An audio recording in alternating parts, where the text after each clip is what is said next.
Welcome back to Proxy, everybody, and today we are going to be finally diving into the Wraithknight and re-examining its effectiveness in Pariah Nexus. Now, as you guys know, the Wraithknight has been kind of a controversial model in 10th edition. In the very beginning of the edition, it was deemed super OP, and quite frankly, it was. However, this was mostly due to the fact that the way Devastating Wounds worked and the way Towering worked were completely out of line with how they should have been operating as rules. Basically, having all of the advantages, or most of the advantages, of indirect fire combined with, Devastating Wounds being able to kill basically everything in the game because of how Mortal Wounds worked, made this thing absolutely unstoppable. And because of that, Wraithknights were just absolutely invincible, with people running one and sometimes two Wraithknights in your standard Eldar tournament list. And that's, when Eldar had like a 78% win rate. It was absolutely crazy. And also during this time, there was a lot of hate directed towards Eldar players for playing the Wraithknight because it was just deemed super OP and, with good reason. However, GW has nerfed this thing into the ground. I mean, not only are the core rules different now, which, have always should have been. However, the Wraithknight is also more expensive by quite a bit. It's gotten several points nerfs, and it now stands at over 500 points. Which actually has led a lot of people to shelve the Wraithknight, especially if they're running a non-optimized version of it. But I want to re-examine that. I want to actually think about the Wraithknight in a different way and see if it's actually viable on the tabletop in Pariah Nexus. And I do think it has a couple of advantages in this meta that some people might be overlooking. Especially because of the fact that there's so many damage 2 weapons out there right now, things like Power Fists and so forth, that you can see sprinkled throughout Space Marine armies. And this is because there's, again, a huge prevalence of Space Marine type enemies out there that have, toughness 4 and 2 wounds. So, of course, people are going to be bringing a lot of damage to weapons. And I actually think this is one of the Wraithknight's biggest strengths right now, is because the meta is the way it is. The Wraithknight actually stands in a pretty good spot with being able to resist most of the damage that's going to be thrown at it, and also dish out some significant damage of its own with a couple of its builds. So despite the fact that a lot of people have this on the shelf right now and are just not going to touch it until the codex comes out, I actually think it deserves a second look. Alright, so what we're going to do today is we're going to basically look at the stats, weapons, and special rules of the Wraithknight, its strengths and weaknesses, combos and synergies.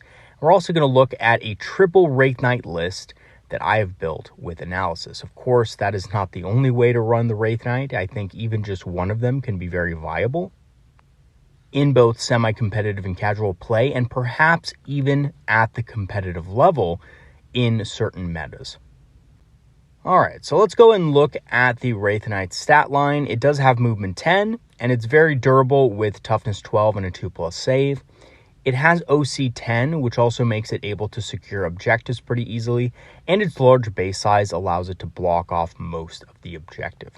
So you can have this thing kind of holding down the fort, and because of its good combat ability as well, it's often not going to lose that objective to enemy forces. As far as its ranged weapons go, you can take the Heavy Wraith Cannon, which absolutely wrecks large targets and Terminator equivalents. It's still very good against those targets, especially with Devastating Wounds. However, I don't think this is actually the best option, particularly in this meta. Although, I have to say, it is still a good weapon. The Scatter Laser is something you can take as a secondary weapon. It's a good anti-horde, but not very common on the Wraithknight itself. The Shuriken Cannon and Star Cannon are two other weapons you can take as secondary weapons. You can take 2 of them. They're pretty good against, your standard Space Marines. Star Cannons are a little bit more versatile because they have more AP value, and that's probably what most players are going to go with, because it kind of matches more of what the Wraithknight does anyway, right? It's used to tackling heavier targets, so the greater strength and AP of the Star Cannon usually wins out. And lastly, we have the Sun Cannon, which up until now, a lot of people hated. They didn't really like the Sun Cannon. They thought it sucked. You know, a lot of people were saying that it was obviously the weakest weapon choice out of the bunch. And now it's looking pretty good. You know, there's a lot of Terminator equivalents out there. There's a lot of wound to, models out there with Feel No Pain. And the unique Strength 8, -3 AP, and Damage 3 profile of the Sun Cannon is actually pretty amazing. The only issue, of course, is that it doesn't have Blast, which is a real shame, you know. I always thought that the Sun Cannon should have the Blast special rule. It's had it in past editions. I don't know why they got rid of it this edition. But it still has 2d6 attacks, which make it really good against Terminators. And again, like I said before, models with 2 wounds that also have Feel No Pain. As for its melee weapons, it's typically going to have the Titanic Feet, which are the basic weapon that they can have, but it's good against, you know, basic MEQ type models. It can also take the Titanic Ghostglaive. Now, the Titanic Ghostglaive has a couple of advantages, which I think are worth considering. First off, the sweep is extremely efficient against Space Marines at 15 attack, Strength 8, AP -2, and Damage 2. This thing is taking out whole units at a time. And if you're lucky enough, if you have Guide on it, you can easily kill a 10-man unit of Space Marines. Of course, not if they have Feel No Pain, but even so, if they're Feel No Painless, you're going to do a ton of damage into them. The Strike, on the other hand, is extremely good against larger targets. It has a solid damage of just flat 6, Strength 16, AP -3, and of course 5 attacks. Not quite as strong as the Avatar of Cain, but still pretty good. And I think the fact that the sweep is so much more powerful than the Avatar of Cain sweep against, you know, Marine equivalents, I think that says a lot. In that this model is going to be able to clear, you know, MEQ bodies much faster than the Avatar of Cain will be able to. As for its abilities, it can move over enemy models as if they were not there, and smaller terrain features, 4 inches or less. This is a worse version of the new Super Heavy Walker special rule, but it's essentially the same thing. It just has a couple of disadvantages, like you can't ghost through ruins and stuff like that, which is a little bit unfortunate. You would think they would have changed that, but they did not. That's, of course, only going to be for Imperial Knights and Chaos Knights, unfortunately. I think GW's a little bit too afraid of making the Wraith Knight at least good at moving through terrain once more. Now, the other ability might not seem that good, especially when you compare it to the Avatar of Cain's half damage ability, but being able to reduce all incoming damage dealt by 1 is still very good, especially against damage to weapons, right? And the fact that the Wraith Knight has more base wounds than the Avatar of Cain means that against those types of attacks, the Wraith Knight's actually more durable. Because the same amount of damage is going to go through that would go through against the Avatar of Cain, and on top of it, you have more wounds with the Wraith Knight. So a unit of Death Company, you know, maybe charging in, doing a bunch of, you know, Strength 10, AP -2 attacks, might not actually get through a Wraith Knight with Fortune on it because of those extra wounds. And essentially, a Death Company would have to do about 36 wounds to this thing on average to make it, you know, basically go away. So, yeah, I think that having the more wounds and this ability combined make it very good against those types of charging opponents. As far as its War Gear abilities go, it does have the Scatter Shield for 4+ Invul save, but this isn't really that great, I find. Truly, it does replace a weapon. It's not just something you can stick onto it, unfortunately. So this thing is usually going to go the way of the Dodo, and you're just not going to equip it, which is a shame. It is a pretty cool option. All right, so here are the War Gear options for the Wraith Knight. You can obviously arm it with many different, you know, loadouts and stuff like that, but here's essentially what you can do and what you can't do. So here's what you can do. You can give it 2 Wraith Cannons. You can give it the Sun Cannon and the Heavy Wraith Cannon. You can give it a Scatter Shield and a Heavy Wraith Cannon. You can give it the Scatter Shield and a Sun Cannon. You can give it the Titanic Ghostglaive and Heavy Wraith Cannon. You can also give it a Titanic Ghostglaive and a Scatter Shield. However, for some odd reason, which honestly is a bit strange, I realize it's because they're on the same arm when you build the kit, but it would seem like GW would think about this and maybe give multiple options to the player to be able to, you know, put them on either wrist. So yeah, a little bit weird there. I think obviously that's a mistake. So you can't actually arm it with the Titanic Ghostglaive and the Sun Cannon, which would be an awesome loadout, I have to say. And of course, every Wraith Knight can take either 2 scatter lasers, 2 star cannons, or 2 shuriken cannons, or a mix of both. Obviously, you're going to probably go with one over the other. And the star cannons are, by and large, the best option. It also does have a damage profile with 6 wounds or less when it has -1 to hit, and it also has 5 less OC when it is damaged. Now, I think this is probably, something you guys have to look out for and just recognize, because if it is damaged, it's not going to be able to control objectives as easily. Now, as far as the points cost, it does cost a whopping 510 points, and I think this is the main reason why it's not being played very competitively. So, 510 points means it can't go into strategic reserve. It's over that limit, which is unfortunate. Kind of gives it a little bit of a handicapped. Now, the Wraith Knight, of course, can be hidden now. Towering no longer basically makes you visible to the entire enemy force. But even so, 510 points is a big investment in a single model. And a lot of people have, kind of qualms about fielding the Avatar of Khaine or the Incarn, because of the fact that they're also very expensive, and the Wraith Knight is even more so. As far as the keywords go, it's Titanic, so can't Overwatch, so unfortunately you won't be able to Overwatch with the Wraith Knight, but it probably shouldn't be able to Overwatch. It does make sense that it can't do so. I would rather have it this way than basically every Imperial Knight or, Chaos Knight able to Overwatch also. Okay, so let's go ahead and dive into the strengths and weaknesses, because, despite many players thinking that this is just, kind of shelf garbage and that, it doesn't have any possible strengths and that it's outmatched in every way by other units in the index, it does have some considerable strengths that we need to consider. One of which being that it hits extremely hard with very powerful weapons. The Heavy Wraith Cannon is a monster at dealing with tough targets. It's strength 20, for God's sakes. It's also AP -4 and has 2d6 damage, which is insane. Is it as good as when Fate dice were, kind of booming and popping? No, but it's still very good. Especially with devastating wounds, you can obviously, still use a Farseer to flip something to a 6 and do 2d6 devastating wounds on a target. That's still very powerful.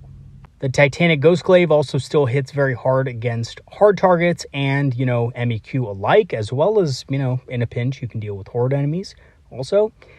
It's very durable against most shooting in the game, so, you got that durability on your side. It is 510 points, arguably a lot less durable than the Avatar of Khaine, but it is more durable against certain types of attacks like tank shocks, grenades, etc. Because, of course, it has all those extra wounds. Now, it also has high OC and a big base size for primary objectives. And, I didn't mention this, but the Sun Cannon is very good against Terminators as well, or, MEQ with Feel No Pain. Its weaknesses, however, are that it can't Overwatch, it's difficult to maneuver, and it is pretty expensive. It's a big chunk of your army, and it's going to require some support, which is even more points that you have to put into it. As far as the combos and synergies that the Wraith Knight has with other models, it benefits greatly from a Farseer or Farseer Skyrunner. Both Guide and Fortune for hit rerolls and -1 to wound are great abilities to throw on a Wraith Knight.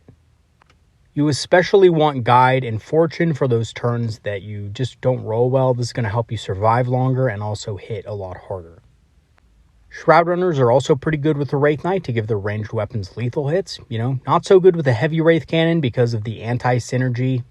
But, honestly, you're probably only going to get about maybe 1, and if you're lucky, 2 6s on devastating wounds. So, having a lethal hit here and there isn't going to be the end of the world. However, it does help a lot with the Sun Cannon, the Titanic Ghostglaive, and, the Star Cannons as well. Eldrad can give them +1 to wound with Doom. Now, although this is, semi-good, it's decent. It's not the best ability out there to support the Wraith Knight. The Autarch Wayleaper does give them +1 leadership when nearby for crucial battle shock tests. And of course, that extra CP generation is going to be great with the Wraith Knight as well. Mainly for things like Feigned Retreat, which allows the Wraith Knight to fall back from combat, shoot, and charge all in one.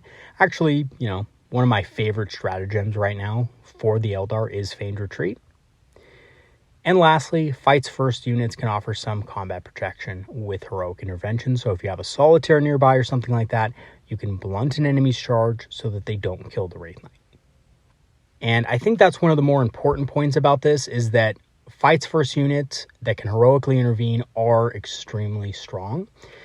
The Wraith Knight's going to be a big target, and your opponent's going to want to shut it down either in combat or at ranged. And if your opponent is going the combat route, like a lot of competitive armies are doing, then you're going to want something to blunt the enemy's charge. So things like the Solitaire or even Howling Banshees can do a pretty good job at this. All right, so I told you guys I would give you a triple Wraith Knight list with analysis. A lot of you guys are, kind of at that point where you love Wraith Knights, you're tired of them on your shelves, and you want to run them in a game. How do you run a successful Wraith Knight themed list? So basically, this is what I ran against a buddy of mine about a week ago. We kind of set it up to where it was a more casual style game. It was using Pariah Nexus mission rules and terrain layouts, but we weren't running, obviously, very super competitive and serious lists. So full disclaimer right now, I'm not saying that triple Wraith Knight is going to be the meta anytime soon. Actually, probably the opposite. I think it has a lot of issues as far as the list goes competitively, but it's really fun casually, and casually it's pretty strong. Like if you're going up against, your local game store people, I think this would be a really fun and quite powerful list. And honestly, if you are, kind of participating in a local RTT or something like that, this could be a really fun list to try in that environment as well. It's really anti-meta, and I think it could take a lot of people by surprise. So this is the list as an Autarch Wayleaper, Farseer Skyrunner, Solitaire, Guardian Defenders, Rangers, 2 Wraith Knights, and a Skothak Wraith Knight. And of course, this is going to be a 2,000 point game using the detachment of Battle Host, of course, because it's the only one we have at the moment, unfortunately. As for the characters, we have an Autarch Wayleaper with the Fate's Messenger, Dragon Fusion Gun, Banshee Mask, and Starglaive. I really wanted to put the Phoenix Gem on it, but there just wasn't enough points, and I really needed all of the other units in the list, so we did have to cut the Phoenix Gem. However, this Autarch is going to be more of a defensive style Autarch, so I figured that, if I'm not exposing him too much to danger, Fate's Messenger would actually be just fine. We have a solo Farseer Skyrunner just by itself. We're not going to run it with any kind of bodyguard or anything like that. It's going to remain hidden for a vast majority of the game, just casting guide on our Wraith Knights, making sure that they hit efficiently. We also have a Solitaire, which of course is going to provide us with that fights first that we need to blunt enemies' charges when they're charging into Wraith Knights. Now, a lot of you guys are going to go ahead and mention that this list does not have a Farseer, and that's a mistake. Now, I do want to address that. I did want to put a Farseer in this list, but there just wasn't points. It was between the Farseer and the Farseer Skyrunner at the end of the day. I need everything else to make this list operate at at least functional level. So I decided to, X-nay on the Farseer. Now, the other thing about this list is I'm not just running one big thing. I'm running 3. So my opponent can just cleverly ignore the one that has Fortune on it and go for the other ones if they really were trying to kind of play around Fortune. So I decided that Fortune probably wasn't going to be the best option for this particular list anyway. And having said that, I instead went with a unit of Guardian Defenders. So many people might say, well, you could just X-nay the Guardian Defenders, right, and then just go for the Farseer. Well, the truth is that I think the Guardian Defenders are the better option. For one, they do generate Fate Dice, which will help the Wraith Knight survive better throughout the state of the game. And 2, they're going to help sit on my home objective, secure it, and be able to screen the backfield for me so that the Wraith Knights don't have to do it. There's nothing worse than a Wraith Knight that is sitting in the back on an objective, has no line of sight to anything good, and is just not very impactful on the game. I definitely need all 3 of those in the midboard, fighting over objectives every single turn that I can. That's how I'm going to exert the pressure on my opponent to be able to, have to respond to them. As for our other data sheets, we have Rangers. I did want to go with Scorpions. I did initially have them in the list, but again, it was points dependent. I needed to make a 10-point cut somewhere. I decided it might as well be Rangers. I do like Rangers anyway, though, because they're great at screening. They're even better at screening than striking Scorpions. I figured I didn't need the extra damage in this list, so I wanted to go with some extra protection in the first couple of turns. Mainly just to kind of use them to contest enemy movement and move blocks so that my opponent couldn't get to the positions they wanted to get to, which, in turn opens new avenues for Wraithknights to be able to take control of the midboard. And they're also good at scoring objectives, right? I would be tempted with striking Scorpions to just go for a first turn kill on a 5-man unit of Marines or something like that. But with Rangers, since you can't do that anyway, you might as well go for the objectives with them. So no temptations there. Rangers are going to be a dedicated, first, maybe second turn objective scoring unit. And then, of course, we have the Skothak Wraithknight. So the Wraithknight is going to be armed with double Inferno Lance, 2 Star Cannons, and I just think the Inferno Lances are great. They burn through enemy vehicles like no other. Especially if you throw Guide on there, it's just absolutely going to devastate almost any tank in the game. Their strength 4 hits. They're going to just rip through armor. Even things like Land Raiders are going to be shredded pretty easily when under the effect of Guide. And of course, I think the greatest thing about this vehicle is the once per game Sky Leap it has. The fact that it has a 24-inch Melta weapon means that even if it deep strikes, it's going to be able to get range on, Melta range on pretty much anything in the game. Outside, of course, of units like Infiltrators, which prevent deep strike within 12. And, your opponent could field something like that. But the great thing about this once per game ability is you don't have to use it until the Infiltrators are taken care of. And the 24-inch range means that with 10 inches of movement, you're likely to get within range of your target anyway. Now, the reason why I didn't go with 3 Skothak Wraithknights is simply because they are very fragile, right? They don't have the same durability as the actual Wraithknight, and they don't have the same weaponry. They are good, don't get me wrong, they are cheaper than the Wraithknight, but they're much worse when holding objectives. So I also put 2 Wraithknights in the list, which will provide that mid-board durability. It does have the heavy Wraith Cannon and Titanic Ghostglaive, at least one of them does, and this is for a melee presence. The army does need a strong melee presence. There's a lot of melee armies out there. They will try to engage you in combat, and you're going to have to be able to deal with units in combat on objectives.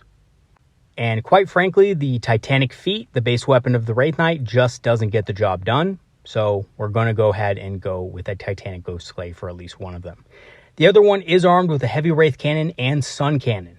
Now, if I had the option, I would have gone for the Titanic Ghostglaive and Sun Cannon, but that's not a choice. So the next best option is the heavy Wraith Cannon and Sun Cannon.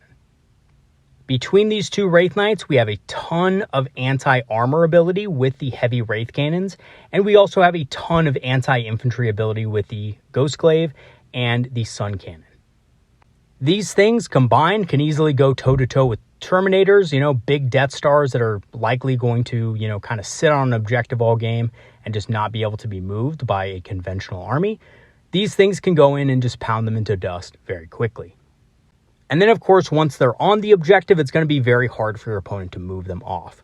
Now, the other bonus that, I kind of mentioned earlier about this was the fact that we have a Fights First unit in the army as well, being the Mighty Solitaire. So if your opponent does want to kind of mix it up with you in melee and they have a strong melee unit that can do some serious damage to your Wraithknights, you have a Solitaire you can position well for a heroic intervention.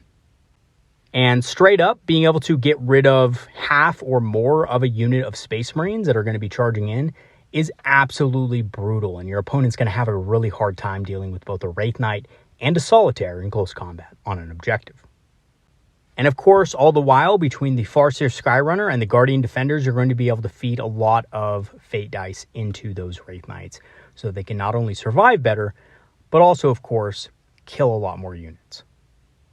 Okay, so what were my final thoughts on the list? So this list is very tough, and with the right positioning can be very difficult to destroy in combat as well. My opponent had a little bit of a hard time dealing with these units, and there's a reason for it, right? It's because they're very strong on objectives with that OC-10. They block off most of the movement lanes that my opponent could have gone through easily. And a lot of times, Wraithknights will just about take apart anything that your opponent throws at them, aside from the biggest and baddest Death Stars that competitive play has to offer. And even so, with the right positioning, again, you have something like a Solitaire to help you out. You have a Farseer Skyrunner that can help you guide. If you can get a bead on that Death Star unit with at least 2 of your Wraithknights, chances are that Death Star is not going to be much more than crater by the end of the turn. And that really hits my next point pretty hard, and that is it has very good shooting against a variety of targets, right? We have 2 heavy Wraith Cannons, which are extremely good. We have 3 Wraithknights with Star Cannons, which are good at picking up small squads of Marines.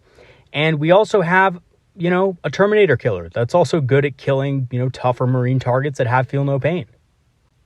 So we have everything we need in the army to basically take out whatever we want on a turn-by-turn basis. Now, this army, of course, does struggle with tactical objectives sometimes, depending on what you draw. So that can be an issue, but I'm thinking that this list would be really good with fixed objectives. Objectives like Cleanse, Secure No Man's Land, and Engage on All Fronts are good choices for this type of playstyle. You are going to be playing in the midboard a lot, so this really gives a lot of power to fixed objectives as well. And it pretty much eliminates the chances of getting bad tactical objectives that you can't score during the first few turns of the game. So, in conclusion, Wraithknights are still pretty good in casual and semi-competitive settings, and a lot of opponents are going to have trouble dealing with them, let alone 3 in a single game.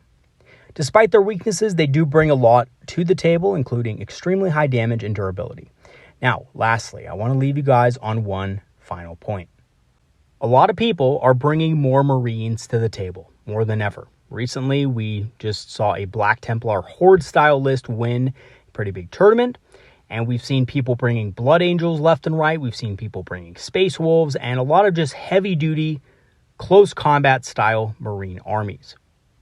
And the Wraith Knight is a pretty good tool against these types of lists, because a lot of these units rely on multiple attacks to just burn through other stuff. But the Wraith Knight has toughness 12, -1 damage. Power Fists don't do barely anything against it, and if you support it properly, it can kill many more points than it's worth over the course of the game.